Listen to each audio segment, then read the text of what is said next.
I welcome all the students, professionals, and parents for the webinar Sensory Processing Problems in Children with Cerebral Palsy. Before we start the webinar, I kindly request our Director Sir, Sri Nachiketa Rao Sir, to give the inaugural note.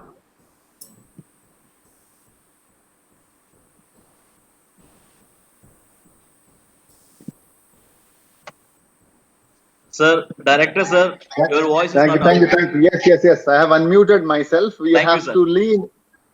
When I'm a communication therapist, I'm a speech therapist basically. So the moment we change in the medium of communication, may it be writing, may it be speaking, or may it be this particular virtual mode nowadays, there are certain rules which we have to learn and remember. That's known as the pragmatics of communication. And one of the rules which I tend to forget is to unmute myself.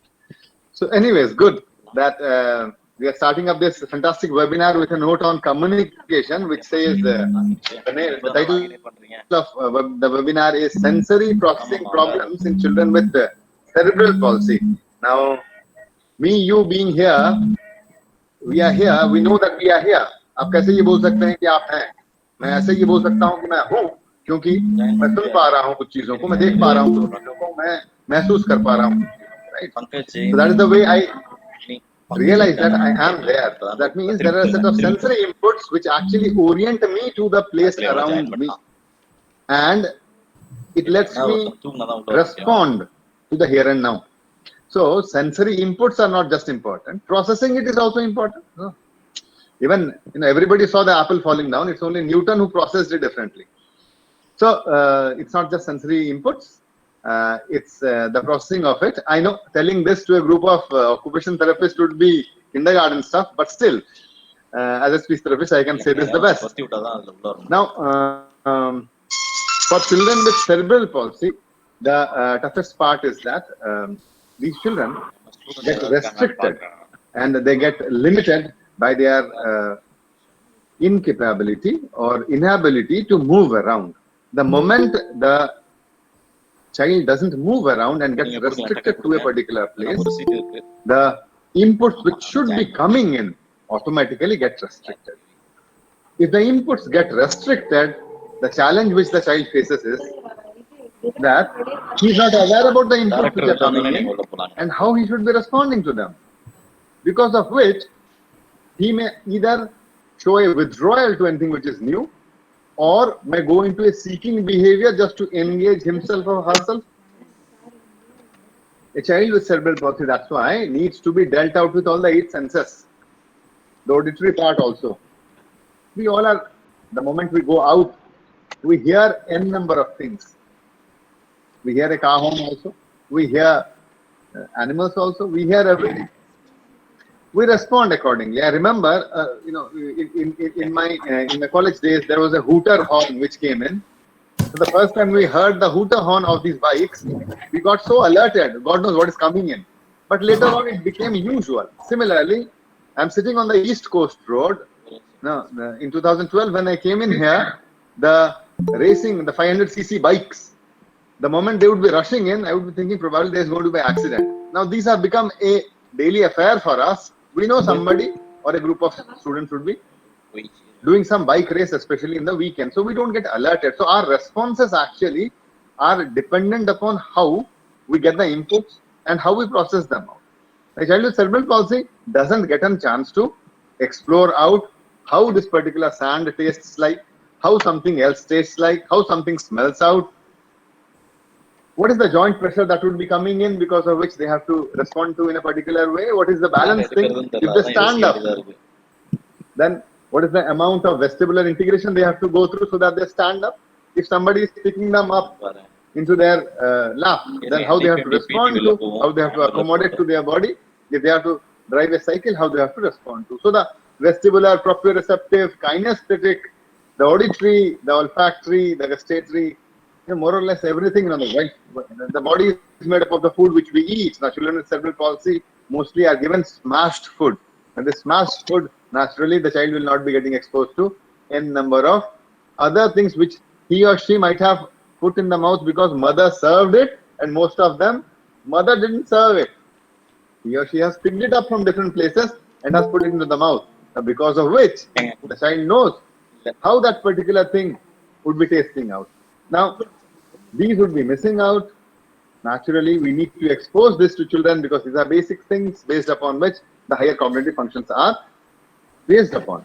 So, a occupational therapist naturally has a major role to play because he would be bringing in activities, may it be tactile, using a texture board, may it be vestibular, using a balance board or a ball, therapy ball, may it be kinesthetic, using more or one or more different types of odors, may it be the olfactory sense, different types and graded sense of smell, may it be the proprioceptive sense, joint compressions, may it be the auditory sounds with various frequencies and intensity of sound. So, the person would be using out a numerous number of inputs based upon which the child would be orienting and would be integrating out. So, thank you, occupational therapist, for making life simple for many of us and giving us this understanding. With these words, I congratulate the Department of Therapeutics, a fantastic team leader, B. Santosh Khanna, a very knowledgeable gentleman, Mr. Kurunji Selvam, who knows about occupational therapy quite a bit. Anurupa Senapati Madam, I have worked with her since I was in charge of CRC Bhubaneswar once upon a time, and she is brilliant in her subject. I welcome her and congratulate her and thank her for being a collaborating partner. I thank Ms. B. Nivedita Priyadarshini, who actually briefed me about what is to be spoken out. I am speaking that. Thanks a lot, and I welcome all of you to this wonderful webinar titled Sensory Processing Problems in Children with. Thank you. Anand. Thank you, sir. Thanks a lot for the wonderful inaugural notes and giving practical examples for us to understand about the sensory processing problems on everyday life. Thanks once again.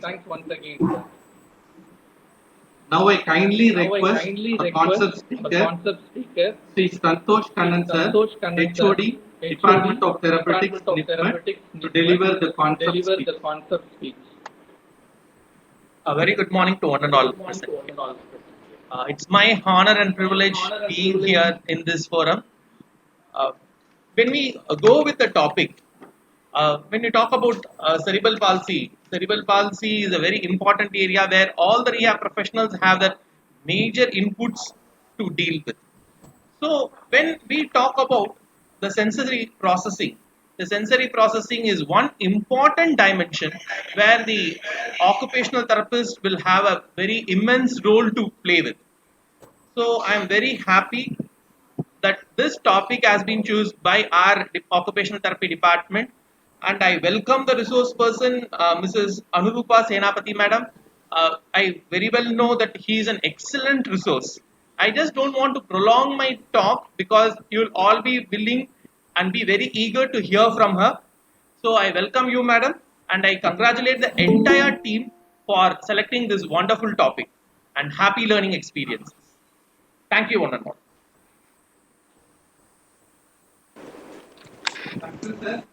Thank you, sir.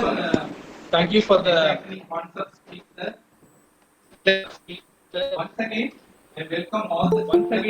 I welcome all the students and parents, professionals and parents for the webinar on the topic sensory processing problems in children with cerebral palsy. Now I take this opportunity in welcoming our resource person, Mrs. Anurupa Senapati ma'am. Ma'am is an assistant professor and HOD in charge in the Department of Occupational Therapy. Welcome ma'am. Hello. I'm audible to you? Yes, ma'am. Hello. Yes, ma'am. It's audible, ma'am. It's audible. So I kindly request ma'am to start on with the webinar. Ma'am, over to you, ma'am. Thank you. A warm welcome to all of you. I'm thankful to the director of NIPMET, Sri Nachiketa Raut sir, and the head of the therapeutics, Santosh Khanna sir, and the head of the occupational therapy unit, Rinji Chelvan, and the organizer of this webinar, for being the part of this platform. Whatever the experience, whatever the knowledge I have little bit, I would like to share with all the professionals and the parents so that it will be helpful for you to guide a proper or plan a proper treatment for the children with the cerebral palsy.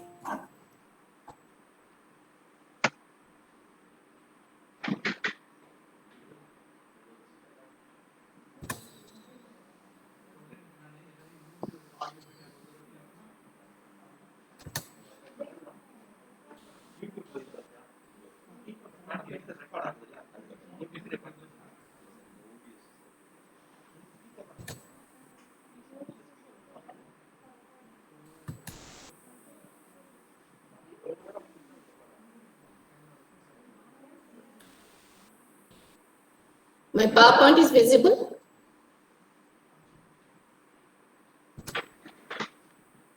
Hello, my PowerPoint is visible? No, ma'am. No, ma'am. It's no, not ma'am. visible. Sir, Sam, sir. Okay, okay.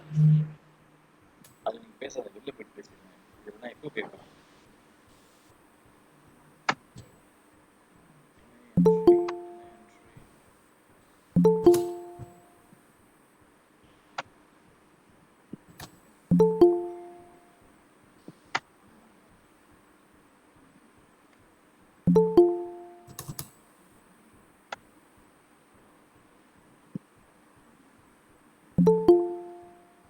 Is it visible now?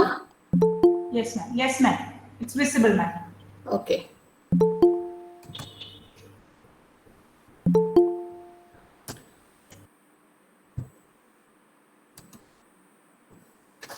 Okay, I'll be talking about the sensory processing problems in children with cerebral palsy.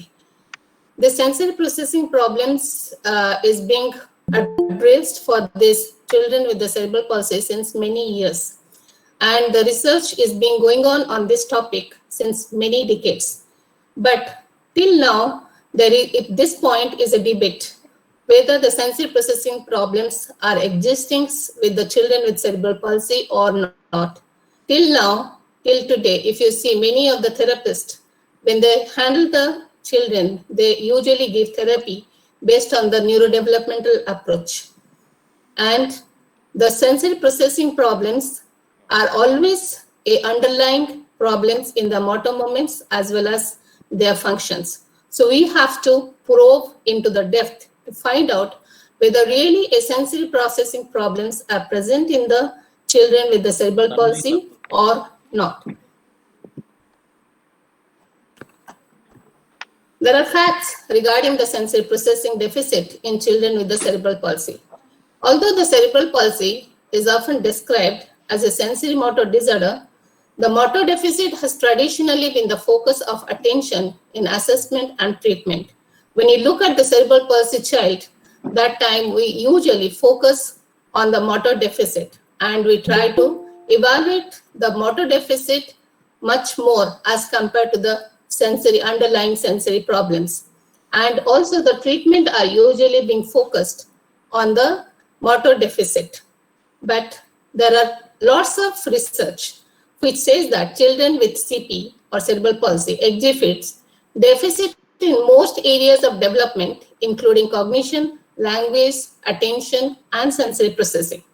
Although the impact of child's abnormal movement on sensory development has been mentioned in the past, but still the treatment is continued to be focused on movement disorder rather than sensory processing. The sensory processing intervention or the sensory integration intervention which we give to a child without cerebral palsy is much more different than to the child who is having a cerebral palsy along with that sensory processing. And the underlying sensory processing problems in cerebral palsy patient children, what we see is more related to their functions. So as a therapist, we have to probe into those problems to find out actually which type of sensory processing problems they have. The recent findings in motor learning theories clarify the role of sensory feedback in the performance of the movement. So the motor learning theories always emphasizes that the sensory feedback is definitely needed for the performance of the movement. So whatever the movement deficit we find in the child with the cerebral palsy, whether it is directly a motor deficit or is it associated with some of the sensory processing or sensory problems, that we have to dig. The motor learning theories also emphasizes the importance of motivation and the environment in the production of the motor act. So the way you are going to organize, structure your environment, the way through the environment, you are going to provide them the sensory input that will definitely produce an adequate, appropriate motor act, because the motor learning theory emphasizes on it. During the last decade, the sensory processing problems in the child with cerebral palsy have been emphasized.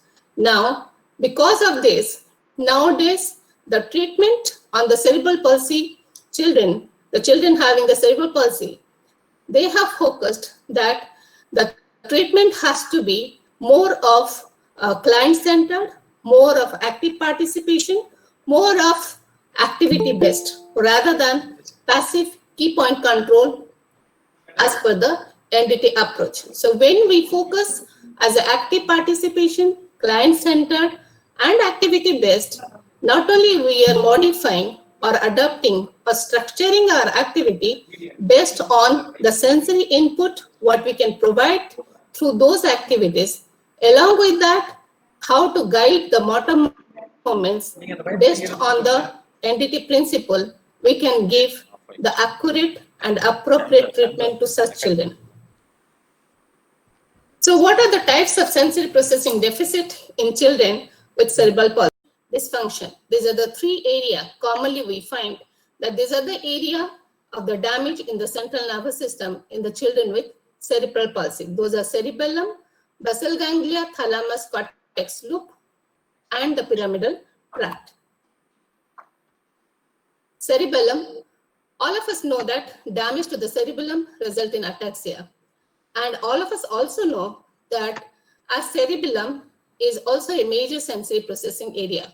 All the sensation from the joints as well as the muscles reach to the cerebellum, and it is being processed through the thalamus, and the feedback goes to the cortex, which provides a coordinated movement with the feedback from the cortex to the cerebellum. So cerebellum as such is also a major sensory processing area. Therefore, when there is a damage to the cerebellum, so it gives rise to motor problem, that is ataxia, and it also often accompanied by sensory processing dysfunction. Next is basal ganglia, cerebral cortex, and pyramidal tract have spasticity. So these children may also exhibit deficit in the ability to filter the sensory input, as the pyramidal system has an important role in regulating sensory information. So insult to these areas also result into both sensory and motor deficit. The motor deficit is more apparent, and as a result is most often addressed in the treatment. So at any time we see a child with cerebral palsy having spasticity, our eyes goes to the movement, it goes to the tonal abnormality rather than any sensory processing problems may be associated with that we never think of. We never tried to find it out whether any kind of sensory processing disorder is already accompanied with this motor deficit or not. When we look at the motor analysis, we always focus on the motor function or motor component rather than sensory component. Whereas all of us know that the motor movement is always based on the motor component as well as sensory component. So sensory processing may impact the function as much as movement deficit. So a child with a spasticity, if you see the function of that child, then in those cases you'll find that the function which is affected may be because of the motor impact as well as the movement deficit as well as the sensory processing deficit. Because very often you'll find the child with spasticity will have a lack of gross motor function as well as fine motor functions. And most of the fine motor functions are going to develop based on the concept of body scheme as well as attention. So this attention and body scheme are usually developed because of the sensory processing of tactile and proprioceptive input. So when this spasticity is occurred, there is a motor deficit, and because of that, that might affect sensory processing of proprioceptive and tactile, and that has an impact on the function. Next is secondary sensory processing disorder. This sensory processing deficit is affected by the movement disorder. The decreased movement, abnormal and compensatory pattern of movement, poor postural adjustment caused by the neuromotor dysfunction affect the sensory experience of the child. The sensory experiences affected by the abnormal movement include inappropriate proprioceptive and kinesthetic feedback from abnormal muscle activation, as well as it reduced visual, vestibular, tactile, and proprioceptive input secondary to poverty of movement. There are different types of motor deficit in the cerebral palsy children. So because there are some children who has a poverty of movement, because of this poverty of movement, the visual, vestibular, and tactile proprioceptive input are not going to reach to the brain appropriately. Therefore, that might affect the child's function. Inadequate somatosensory feedback from abnormal weight-bearing pattern and asymmetries also affect the sensory processing deficit. Because most of the time, if you see a ataxic children or a spastic children or a athetosis children, then those cases, every children will have an abnormal weight bearing and weight shifting pattern. Because of that abnormal weight bearing and weight shifting pattern, the somatosensory feedback, what is being reached to the brain, is inappropriate. And very often it is also being seen, a child who is having a reflex, persistence of primitive reflexes, then in those cases they develop asymmetry. And because of this asymmetry, they also are not able to get appropriate sensory input from both sides of the body. That is going to affect the sensory processing deficit, that give rise to sensory processing deficit. These deficiencies affect the development of body scheme, motor planning, and cognitive development, and further limit the ability to move and interact with the environment.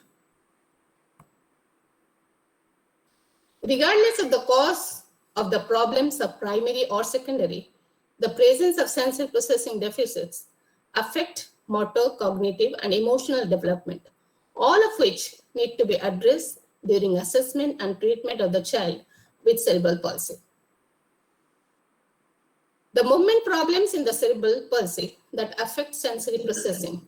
These are the movement problems which affect the sensory processing. That is abnormal muscle tone, inadequate postural adjustment, asymmetry in the movement, inefficient weight bearing and weight shifting patterns. The impact of abnormal muscle tone on sensory processing. Abnormal muscle tone impacts proprioceptive feedback in two ways. First, the proprioceptive feedback from inappropriate muscle activity cannot be utilized to modify the movement. Whenever we get an appropriate sensory input, depending on the demand from the environment, our brain gives an adequate and appropriate movement, modifying it depending on the challenge of the environment. But when the brain does not get an appropriate feedback from the muscle's activity, because this muscle activity is showing an abnormal muscle tone, so therefore it does not help the child to modify the movement, which affect further execution of the movement. Second, inaccurate proprioceptive input from the muscle and the joints affect the development of body scheme. Next is the impact of postural adjustment and movement patterns on sensory processing. Inadequate postural adjustment and abnormal movement pattern affect the sensory experiences that are normal part of the development process. Normally, when we develop our postural adjustment, when we have a good postural control, we have 3 degrees of moment, the child achieves all the developmental milestone, and once the child achieves developmental milestone, he learns to do the movement against gravity, and that helps the child to get lots of vestibular input, lots of proprioceptive input, as well as the child tries to play, reach with the hand, and that's how he gets lots of tactile input. And these proprioceptive, vestibular, and tactile input are helpful for the normal part of developmental process. So these limitations are present in all children with cerebral palsy and affects the child's development in different way. Inadequate postural adjustment and abnormal movement patterns used by the child with cerebral palsy affect sensory experiences in 3 ways. The first one is there's a repetition of inadequate postural adjustment and abnormal movement pattern. Many of the children, because of abnormal or inadequate postural adjustment, they develop the compensatory pattern of movement. Like for example, if they do not have a good postural control at the head and trunk, then they usually achieve or develop the hyperextension of the head, elevation of the shoulder. So these are some of the compensatory pattern the child is going to achieve or develop. So, and goes on doing this, there is a repetition of inadequate postural adjustment and abnormal movement patterns that influence the kinesthetic and proprioceptive feedback received by the child. Repeatedly, the child is going to get an abnormal kinesthetic and proprioceptive feedback from this abnormal pattern of movement. Next is the vestibular and visual experiences are limited due to the poverty of movement. Because the child is lacking in the postural adjustment, the child is unable to play in the prone position, unable to maintain the sitting position and reach to the different types of toys, which does not provide a proper vestibular as well as visual experiences. That again limit the further movement and further processing of the sensory input. The tactile experiences are also restricted because the child receives limited tactile input as the child does not achieve a normal milestone. The sensory feedback provided by abnormal movement pattern is integrated into the body scheme. Whenever we get a normal sensory feedback, it is going to develop a normal body scheme.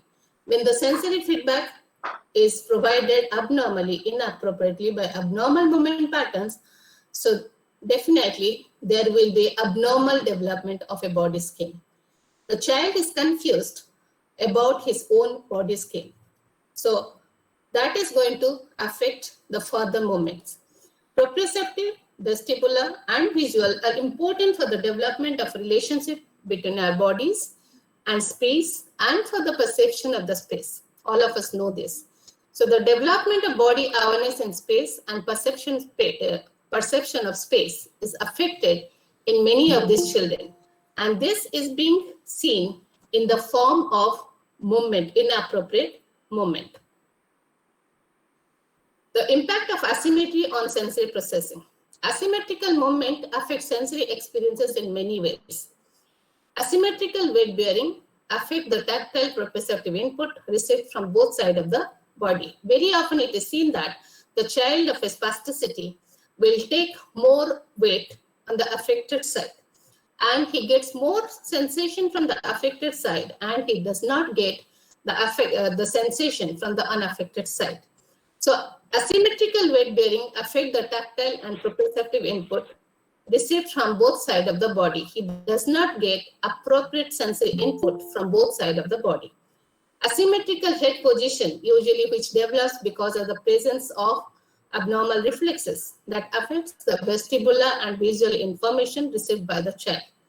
Asymmetrical sensory input in turn interferes the development of body scheme, midline orientation, and integration of both sides of the body, which this output, that is the body scheme, midline orientation, and integration of both sides of the body, are the output of appropriate sensory processing. In all groups of children with cerebral palsy, there's an inadequate weight-bearing pattern that affect sensory feedback from proprioceptive and tactile receptors.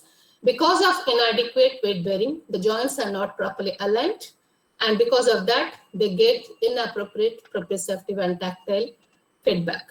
Continuous use of abnormal weight-bearing pattern reinforce this abnormal sensory feedback. And inadequate sensory feedback negatively impacts the development of body scheme. Overall, if you see the abnormal muscle tone, inadequate postural adjustment, abnormal movement pattern, asymmetries, and inefficient weight bearing and weight shifting pattern interfere the child reception of sensory input and affect the development of body scheme, the integration of two sides of the body, crossing the midline, motor planning. All this hinders functional performance. Primary sensory processing problems of the child with cerebral palsy also interfere with the child performance. So whenever we focus on the function apart from individual movement, then the function of the child will definitely be affected with the motor deficit as well as sensory processing. So for treatment of the children with cerebral palsy, we have to have an eye, a keen observation to find out what are the clinical manifestations of the sensory deficit in the child with cerebral palsy. Let me clear it out to all of you here that the sensory deficit, what you find in a children having sensory processing disorder directly without cerebral palsy, that is like for example autistic or ADHD children, is little different. You might take the history from the parents to find out whether such type of sensory processing deficit are there or not. But in case of children with the cerebral palsy, it is a therapist who has to really probe into the depth to find out why the function is limited. Whether we have to analyze the function, we have to analyze the task what you have given to the child on the basis of your motor assessment as well as motor analysis as well as sensory analysis. Then only you will know that whether the child is having sensory deficit or is it only the motor deficit. So the child with cerebral palsy may exhibit 3 types of sensory processing deficit. That's the modulation deficit, discrimination deficit, registration deficit. The modulation deficit, these modulation deficits are evidenced in the child who does not regulate sensory inputs and either overreact or underreacts to it. These children may often exhibit fluctuating arousal level that may depend on environmental factors. If the environment provides a sensory feedback to them, then through that sensory feedback, there is a fluctuating of arousal level. Modulation disorders are believed to occur as the result of lack of inhibition of extraneous sensory input. When our brain gets lots of extrasensory input, in the children with cerebral palsy, the brain does not have the ability to inhibit this external sensory input. Therefore, they overreact to this sensory input. The lack of inhibition may occur at several levels of central nervous system. Because there is a damage to the central nervous system, there is a lack of inhibition of sensory input. So modulation deficit impacts the level of arousal and attention and therefore hinder the learning and the performance of purposeful tasks. The child who tends to overreact to input or who is often defensive may exhibit increased arousal level and may have difficulty attending the task. This type of sensory processing deficit, what we find in the children with cerebral palsy, might be having in different sensory systems. It may be a tactile sensory processing deficit, it may be a proprioceptive sensory processing deficit, or it may be a vestibular proprioceptive deficit. Therefore, mostly in the cerebral palsy children, the children with the cerebral palsy, we can find out that mostly we are talking about here in the tactile processing deficit, as well as proprioceptive and vestibular deficit. I'm not going to explain about the auditory or the olfactory or the taste stimulation, because most of this proprioceptive, tactile, and vestibular sensory processing deficit will give rise to the movement problems, and that will have an impact on the functions. So related to the tactile processing deficit, the modulation and registration deficit of tactile processing in children with cerebral palsy affect arousal and attention and interacting adaptively with the object and people. Children with the cerebral palsy who have modulation deficit often do not adapt to handling and tend to cry for extended periods of time during neurodevelopmental treatment sessions. Very often you would have found that as soon as you enter into the pediatric section, many children will be crying a lot whenever you are going to handle them based on your neurodevelopmental treatment approach or the principle.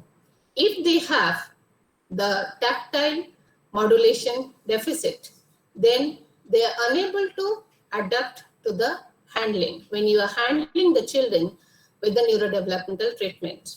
And any child who is continuously crying or crying for an extended period of time, we have to think that maybe the child is having this problem, the tactile modulation deficit. If 1 or 2 days after that the child is fine, then we can say that the child do not have any problem. But continuously, if the child is going to for months together, or we'll see that the child is going on crying, and the children, the students always complain that the child is not cooperative, the child is going on crying, but they go on doing the neurodevelopmental treatment, the child goes on crying. So that says that definitely the child is having a tactile modulation problem. The tactile modulation deficit in general, the tactile modulation deficit are identical in the child with cerebral palsy by observing the response to several sources of sensory input. You also can find out the physical and verbal expression of discomfort when the child is touched or handled. Handled means when you are going on giving a treatment based on your neurodevelopmental treatment, the child will show the verbal and physical discomfort. And there is a discomfort with oral stimulation, like a traditional method when you're feeding the child and trying to do the jaw control, the child will show discomfort, or the child will show some of the avoidance of specific texture of the food or specific texture to the clothes. The treatment suggestions in those children is allow the child to keep clothing on during treatment, move the equipment rather than using direct handling to facilitate the desired postural response. Like if you are trying to use the NDT approach and you are trying to facilitate the desired postural response, you are handling the child. Instead of touching the child and facilitating that, you can put the child in different equipments and give a appropriate positioning, structure your activity so that you can get a desired postural response without touching the child. Arousal level can be addressed through the use of vestibular and proprioceptive input. Deep pressure and other types of sensory input can be provided while you are handling the child through the NDT approach. Like when you are holding the child and handling the child, handling the key point control of NDT as per the NDT principle to get a proper adequate movement. In those cases, when you are handling the child, provide a deep pressure rather than giving a light touch. The observation of the individual child's response to sensory input yields the information about the appropriate use of sensory input. Some children calm when gentle rocked, or others calm when bounced on the ball. So depending on what type of sensory input the child requires and which helps him to calm down and maintain a arousal level, it is the observation of the therapist. And based on that, you have to modify your treatment session. Follow the child's response while attempting to maintain an optimal level of arousal. Am I audible? Hello? Yes, ma'am. Hello? Because I Yes, don't get ma'am, any you are feedback. audible, So I ma'am. don't know. Okay. Next is registration deficit to tactile input. The children with cerebral palsy may exhibit hyporesponsiveness. This hyporesponsiveness is registration deficit to tactile input that affects arousal level, attention, learning, and motor skills. The body awareness is frequently heightened after receiving the needed input. When a child get a good tactile input, the body awareness is heightened.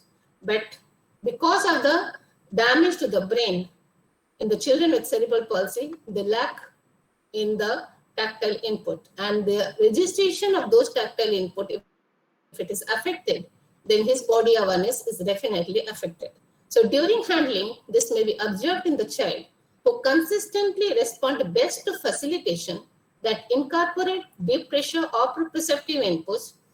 Then we can find out that the children is hypo-responsiveness to tactile input. Whenever you give any tactile input, hard tactile input, the child is responding. But when you are giving a very low threshold level of tactile input, the child is not responding. When you are handling through the NDT approach, the child is not giving an appropriate movement. The child is not giving an appropriate adaptive response. Then in those cases, you should understand that the child is having a registration deficit to the tactile input. Hyporesponsiveness to tactile input is often seen in children with decreased tone, as these children may have a higher threshold to tactile and other sensory input. The children with cerebral palsy prefer the manipulation of hard rather than soft objects. So suppose you find a child who always prefer manipulating hard object rather than soft object. That may indicate that the child is a hyper-responsive to tactile input. Sometimes we also find the students also comes and complain that when we are trying to give any kind of the things into the hand, the child does not hold it. If you give any soft ball, the child does not hold it. But when you give a hard object like a pegboard, the child holds it. So that says that maybe the child is having a hypo-responsive to tactile input. So decreased sensitivity to tactile input also impact the development of body scheme and motor planning skills. If the child is having a registration deficit to tactile input, then in that case, that can be addressed by providing tactile and proprioceptive input that is arousing and organizing qualities such as light touch and weight bearing. This light touch and weight bearing, when you are providing, that should be incorporated with your neurodevelopmental approach. It is not that passively the light touch or weight bearing should be given. It should be incorporated with your neurodevelopmental approach so that you can enhance an appropriate, adequate pattern of movement.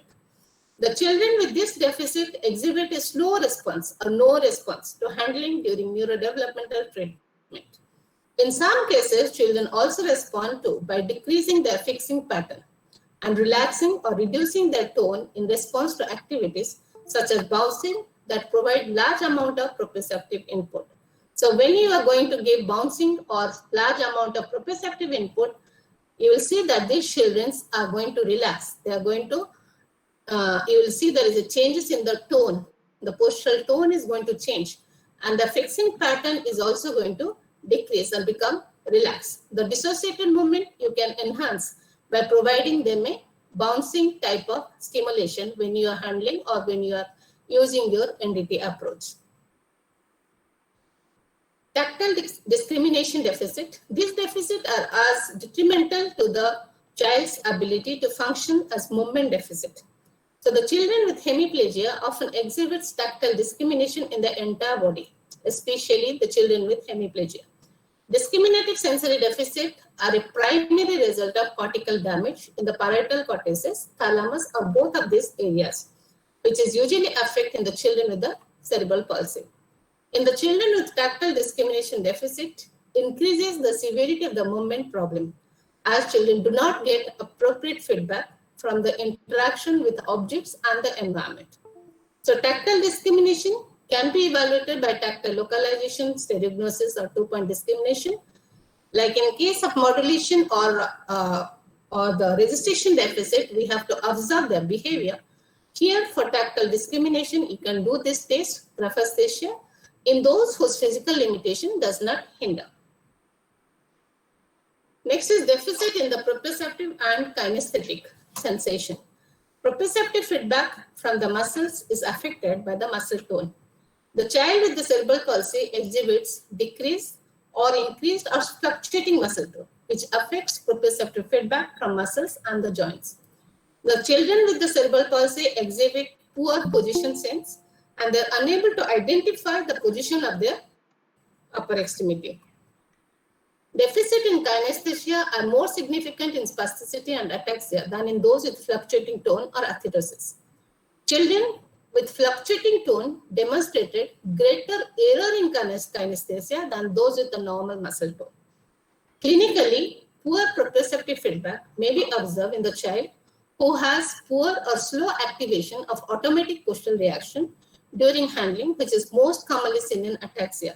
When you put the child on the ball and try to push the child forward, then every time we expect the child should show a adaptive response of protective extension or extension of the trunk. Normally, we'll see that the ataxia children, they are unable to show this type of reaction. And this may be because of proprioceptive, poor proprioceptive feedback. These postural adjustment problems are related to the child's inability to perceive body position and movement. As the child does not get or perceive any body position or movement, the adequate movement which is supposed to be developed, that is not being seen. Since the proprioceptive and vestibular systems are closely associated with this function, the influence of proprioceptive system on movement cannot be ignored on child with the cerebral palsy.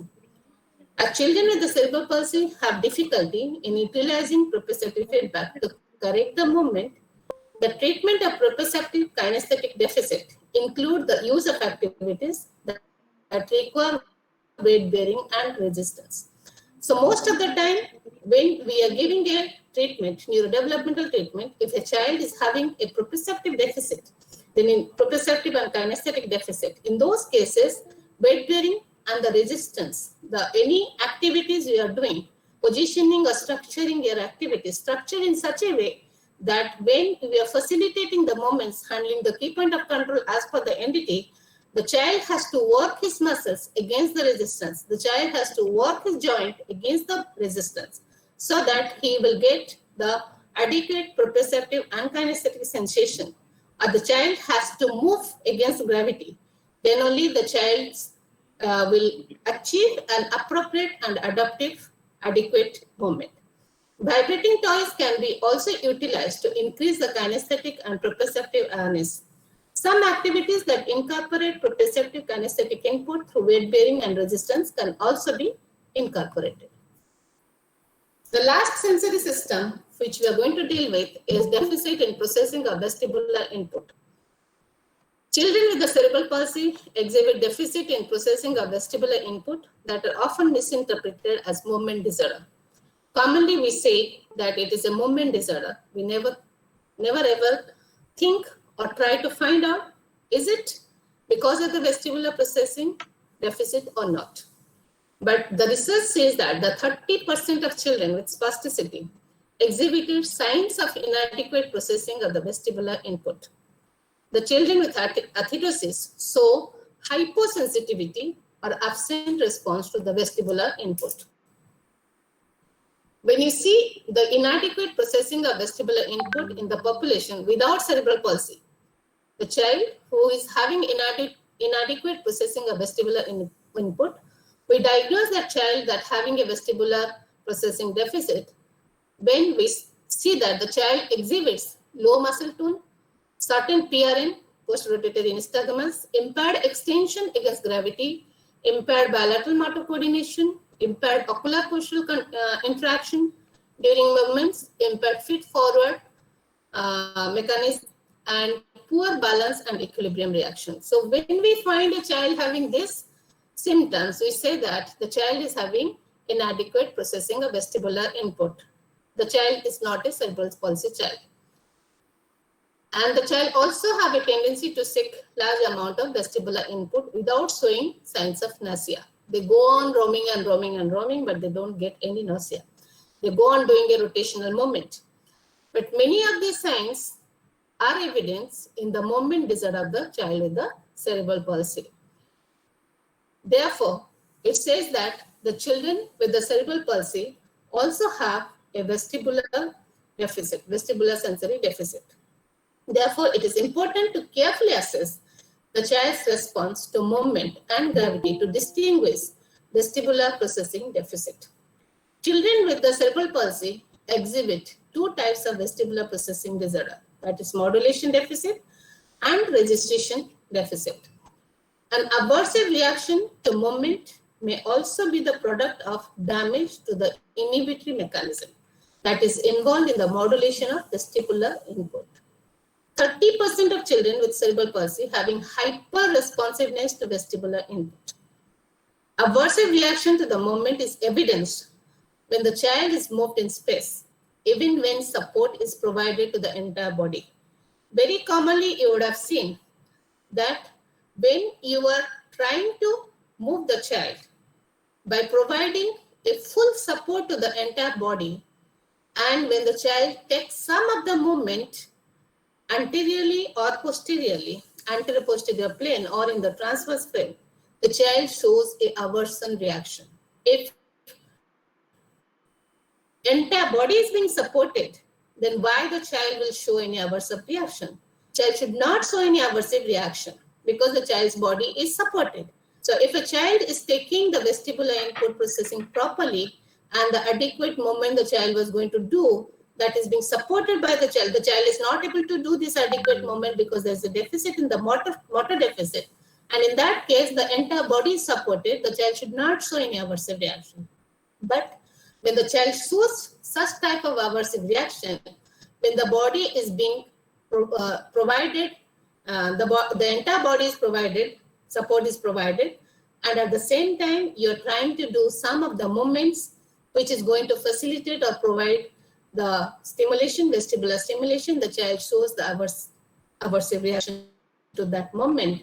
That evidence that the child is having a vestibular deficit.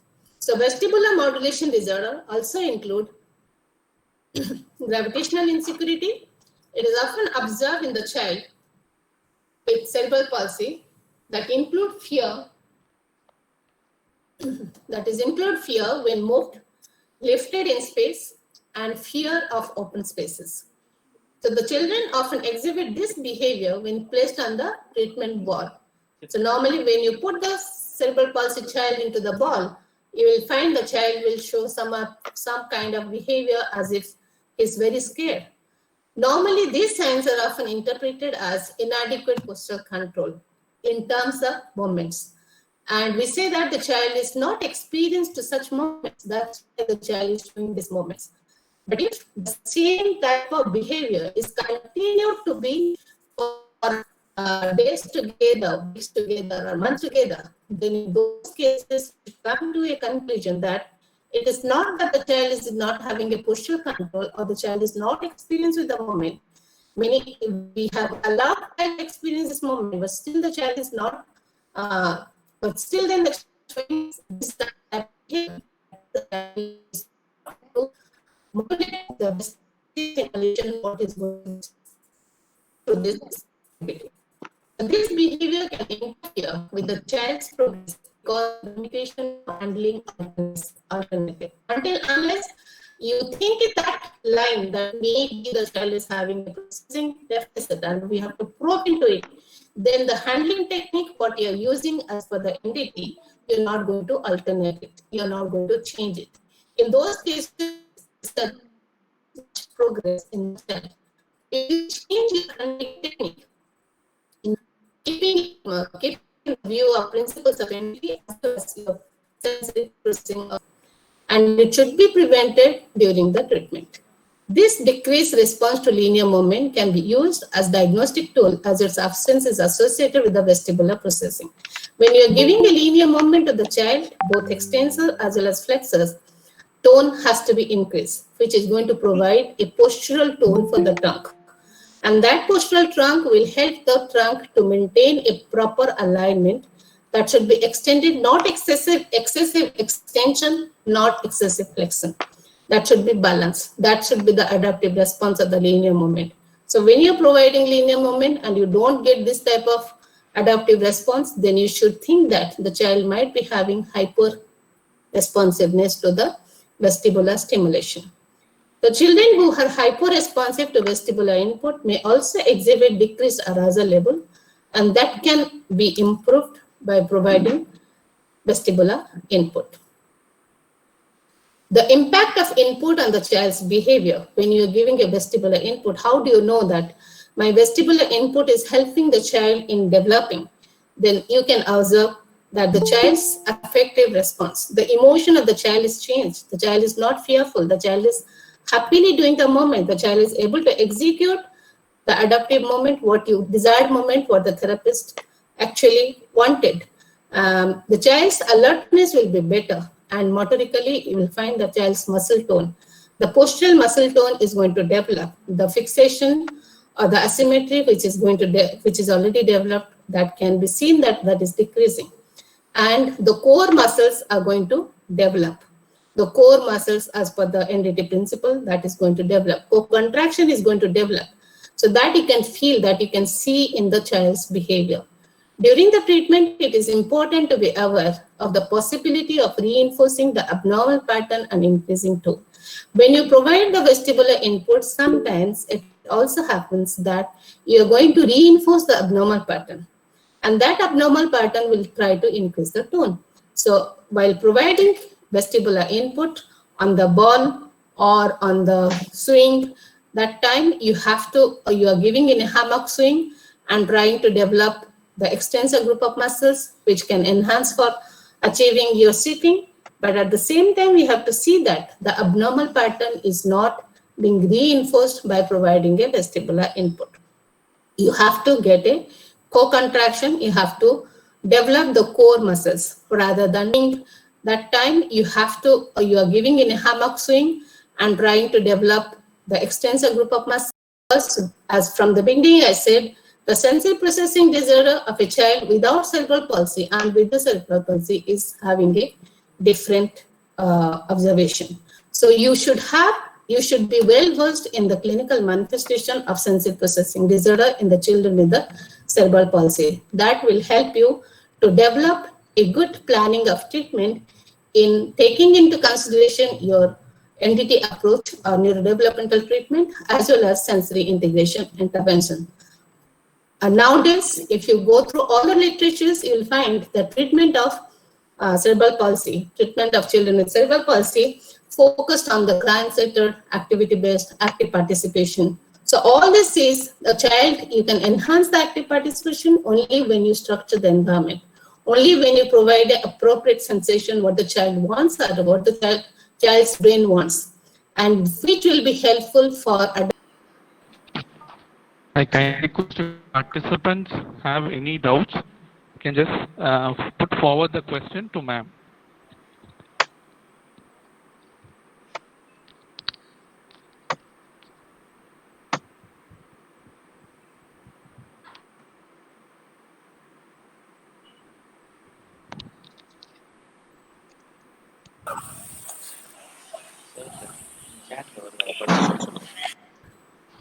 There is a question, how does weight bearing helps in tactile sensation?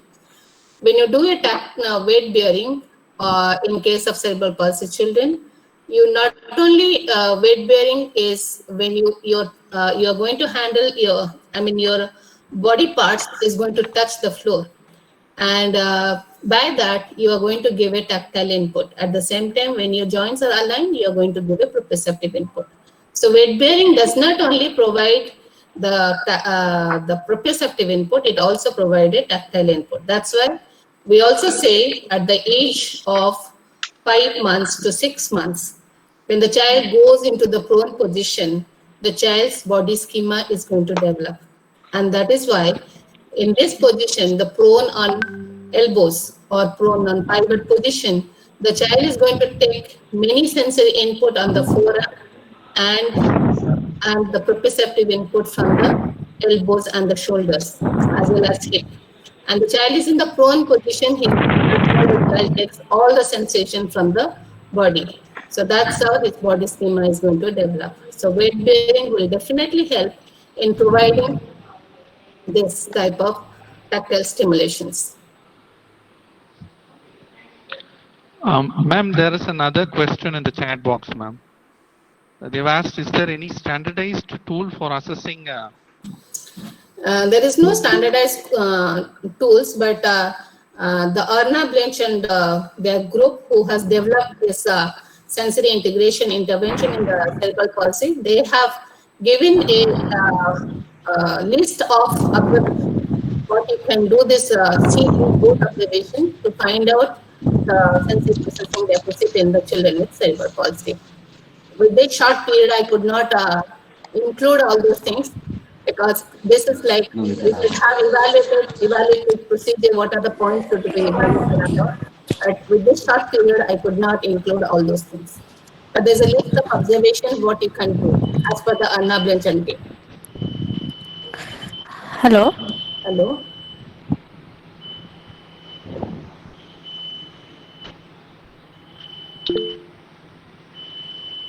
Okay, ma'am. It was, thanks a lot once again, ma'am. It was an in-depth presentation. We have all learned about sensory processing disorder in children with autism and ADHD.